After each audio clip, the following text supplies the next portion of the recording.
Assalamualaikum teman-teman. Ini aku lagi ngetes kondisi gimana motor setelah direstorasi ya. Sekalian aku ngetes kamera, mumpung malam. Aku mau ngelihat hasil kameranya juga gimana kalau malam gitu ya. Karena kalau siang sih ya mungkin so far so good aja gitu. Kalau malamnya kurang tahu. Jadi aku barusan ganti bearing bagian belakang teman-teman. Jadi ada bunyi-bunyi gitu. Ternyata bearingnya pecah. Ya udah aku ganti deh mumpung hari Sabtu ya, karena kalau udah Minggu bakalan nggak ada yang buka tuh untuk toko-toko spare part.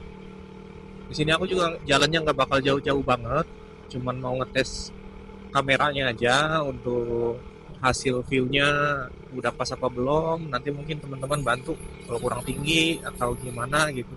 Ini aku masih pakai helm half face ya. Mungkin kedepannya bakalan pakai full face lah, biar lebih enak untuk nge-record supaya nggak banyak suara yang bocor gitu teman-teman. Oke, ini kalau di speedometer sih jamnya jam 9 pas ya.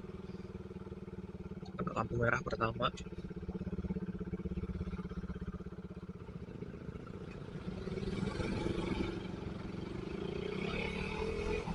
Oke, aku lanjutin. Ini untuk biletnya udah lumayan oke ya performanya. Ntar aku coba ngedim deh.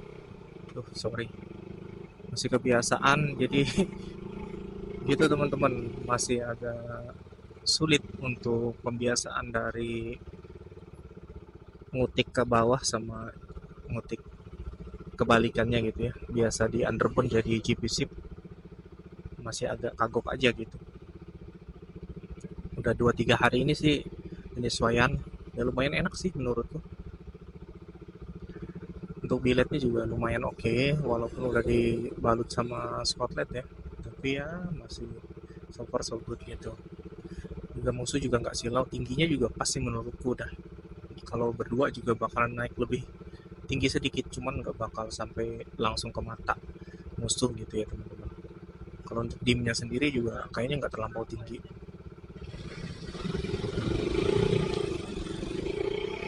Paling penyesuaian itu aja sih teman-teman. Jadi ini aku bakalan pakai apa, bakalan ngenahan RPM sampai 6.000 tuh nyala. Aku bakalan naikin gigi, jadi aku lagi ngetes bensinnya. Aku ngisi full tank gitu ya, ngisi full tank terus dihabisin gitu rencananya. Jadi aku nggak bakal betot-betot gasnya buat ngeliatin performanya gitu ya teman-teman.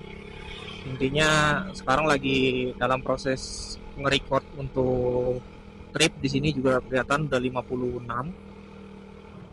Jadi aku bakalan di RPM 5 ribuan lah gitu. Pokoknya kalau nyentuh 6.000 aku pasti bakalan naikin giginya gitu ya. Supaya buat dibandingin nanti, aku kan udah beli tuh, udah pesen.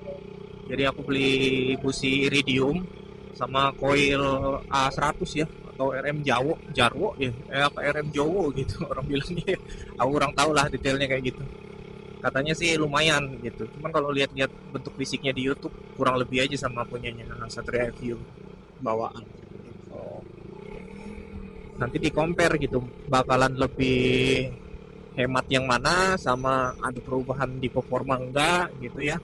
Terus bagian yang kemarin di karbu aku nggak bisa buka bakalan aku force dibuka, dan aku mungkin ganti baut L ya, aku udah pesen juga cuman masih di perjalanan, jadi nanti bakalan diganti barengan gitu.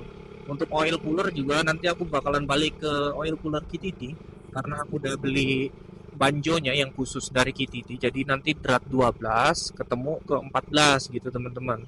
Jadi punyanya si FU itu sambungannya dari selang oli bakalan PNP gitu. Moga aja ntar nggak bakal ada leaking ataupun selang-selang kelipet ya. Soalnya selangnya itu lumayan mahal teman-teman. Jadi kalau misalnya aku ganti, aku bikin sendiri dipotong itu sayang juga. Soalnya harganya satu bijinya kayaknya ke 250-an. Gitu. Terus untuk bagian shock yang depan, ini mungkin nanti bakalan aku kuras olinya, aku ganti total gitu. Pakai motul yang fork ya, itu yang 10W. Karena ini lumayan keras teman-teman.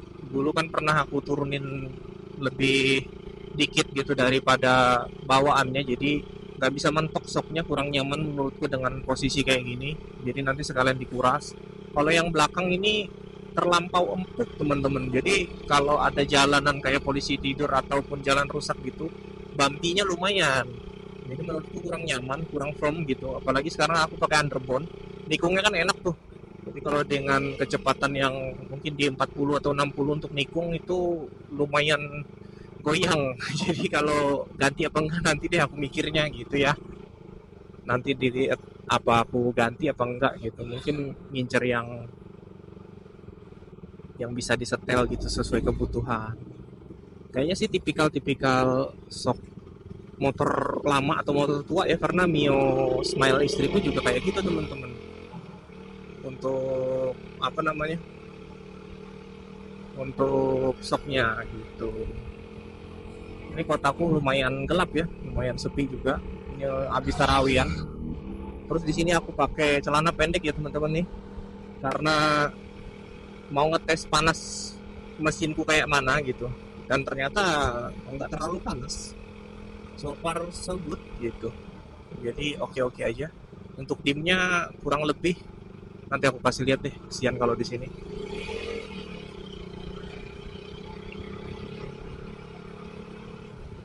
Menurutku udah nggak terlalu ini, dia lebar tapi nggak nyilauin, masih terangan yang depan tuh. Sebenarnya kalau aku buka bagian spotlightnya juga, ini bakalan terang juga teman-teman gitu, nggak bakal kalah. Cuman kasihan aja, tujuan kita berkendara kan bukan hanya untuk kenyamanan diri sendiri tapi juga kenyamanan orang lain. Netralinya juga nggak susah ya, jadi aku nggak perlu ganti kampas kopling lagi. Aku nggak tahu kemarin karena nggak bongkar, jadi kampas koplingnya original atau nggak tahu. Ini kita akan menuju ke jalan pulang karena aku cuma mau ngetes hasil kameranya aja, jadi nggak jauh-jauh ya teman-teman. Kurang lebihnya update-nya kayak gitu teman-teman. Jadi nanti ada pergantian oli shock di depan, terus karet vakum karbu, terus spare-nya, pokoknya satu set deh. Aku bakalan bongkar ulang karena kemarin nggak sempet ya. Ini aku curiganya berbet itu di setelan jarumnya kayaknya yang dirubah sama orangnya deh kayaknya. Soalnya di RPM tengah ke atas tuh agak nyendat-nyendat. Udah penyakitnya itu aja, udah nggak ada lagi. Seingatku kalau katanya teman-teman itu di YouTube, kalau RPM bawah PJ, untuk tengah itu jarum, bagian atas itu MJ gitu ya. Jadi nanti deh aku coba ulik. Sekarang aku nggak bisa bahas lebih karena belum lihat aslinya gimana. Terus tarikan kopling juga ini udah empuk banget pakai punyanya KLX. Bagian rem belakang udah pakem, udah oke. Kemarin baut-bautnya aja yang longgar tuh, aku kurang kurang keras. Untungnya bearing pecah, jadi aku ngontrol lagi akhirnya di belakang. Jadi gitu teman-teman, kalau kita restorasi sendiri mesti hati-hati juga. Jangan langsung dibetot-betot, mesti di test ride dulu. Ada bunyi-bunyi atau masalah jadi kita tahu gitu. Karena kalau udah langsung digas-gas pol, ternyata ada baut yang belum kenceng, waduh. Apalagi bagian ban ya, kaki-kaki bisa hilang. Habis restorasi direstorasi orang-orangnya gitu. Udah sih kayak gitu ya. Nih dimnya nih. Nah, kurang lebih ini ya di depan motor ini. Tuh, langsung ada attention. Lumayan enak. Kayak gini nih bumpy teman-teman. Tuh, aku mantulnya lumayan gimana gitu. Terus bagian sok depan keras banget. Jadi langsung ke tangan sini, lumayan sakit. Gitu ya. Ini udah jalan deket sama rumah. Mungkin aku udahin aja untuk besok. Semoga aja aku bisa ngasih updatean video di fullnya habisnya berapa gitu ya teman-teman. Karena kemarin sibuk banget nggak bisa sempat bikin video, nggak kesentuh lah intinya. Yang pasti motor udah bisa kepake, itu aja sih. Buset. Itu jalan satu arah nih teman-teman. Emang kayak gitu. Tuh kayak gini nih, ini dimnya nih. Tet, tet, tet, tet. Oke lah ya, tidak mengganggu orang lain. Ini juga nih habis aku bener ganti bearing tadi masih belum ditutup, impact aja masih di luar. Nantilah aku beresin, toh juga besok bakalan nge-review juga. Oke deh, segitu aja. Assalamualaikum.